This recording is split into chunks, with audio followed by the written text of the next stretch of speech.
Hey, I'm Jamey from Stonemeyer Games, and today I'm going to talk about my favorite mechanism in the game Too Many Bones, which has taken me much too long to actually play this game, but I had the opportunity to play at Geekway to the West recently and had a great time playing it. So this is a cooperative adventure game where you're rolling a lot of dice and fighting some bad guys and also doing some other things, but that's how you win the game. You win by fighting bad guys to make progress and to move towards the big bad guy and defeating the big bad guy. There's a lot of mechanisms in the game. It was very helpful to have some people who knew the game very well and a lot of fun to play with them. And my favorite mechanism in the game is related to these tokens that you see out here, these poker chip type tokens. I think the game makes a really clever decision to not use miniatures as the I'm sorry, I'm pointing my own screen over here. I think the game makes a really clever decision to use these instead of miniatures. Because they do a few things. One of the things they do is you can go, before you actually encounter one of the monsters, the baddies, as they're called in the game, you can scout. So early on in the game, you are scouting for monsters and seeing what tokens come up during the scout action and deciding if you want them to be a monster that you face later or if you want to put them aside and never have to face them. So it gives players agency over which monsters they fight, even though it is still random which monster will pop up in one of the stacks. Related to that are the keywords on the monsters. And the group I was playing with, it seemed like they mostly focused on the keywords when deciding whether or not they wanted to leave that monster at the top of the stack or to get rid of it and not have to worry about it. And I was really impressed by the wide variety of keywords that are available. I think they're called monster skills in the game. There are probably over 40 of these monster skill keywords. And oftentimes they were paired twice. So like this monster looks like it only has one keyword on it, but this one has two, this one has two. So the number of combinations with 40 different keywords, if you are pairing some of them together, is huge. You can have a huge variety of monsters that feel different thanks to these keywords. I would recommend, if you get the chance, if you're working on a game with some sort of antagonistic AI, look at these keywords because they are really clever. The broad variety of how these keywords work.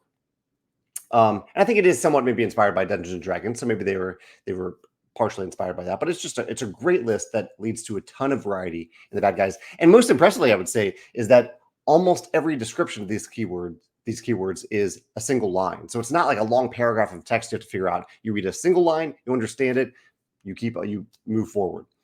Also related to these chips is that the chips, so like this is the monster chip, but underneath that, oh no, that's a hero. This is the monster chip. Underneath this monster chip is both a poker chip that represents the color for that monster, and that's just to look at the initiative for the monster, that their priority in the initiative meter over here. And underneath that is, which is helpful. It's not something that you need to like snap onto a miniature. It's just the color there. But underneath that are tokens that represent that monster's health. I think this is also exceptionally clever. It's a nice visual to see how much health each monster has left. It's super easy to interact with it, to like remove a monster's health. It's very easy to look across the tableau, the board here, and see, actually, it's not just the monster's health, it's also the character's health. But you can easily see what the different health levels are because of the height of the stack of the chips. I think that's so clever to use these chips as health in this game. Combined with the actual poker chip for the monster. The chips could actually combine with monster miniatures, but you lose all this information on the monster. And it's so nice that you don't need to reference a separate monster card. Everything you need to know about the monster as you are scouting, as you're fighting against it, is right here on the chip itself.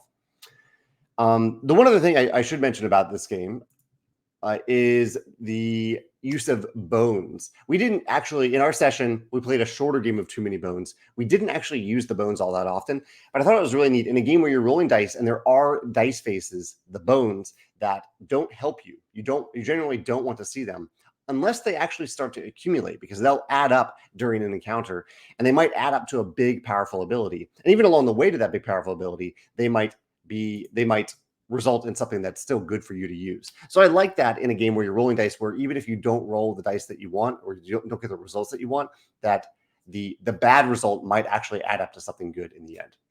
So those are my favorite mechanisms in Too Many Bones. I've only played once. I played it with 4 players total. I haven't gone that deep into it. So I'd love to hear your thoughts. If you've gone deep into Too Many Bones and you have some thoughts about your favorite mechanisms in the game, I'd love to hear about them in the comments below. Thanks.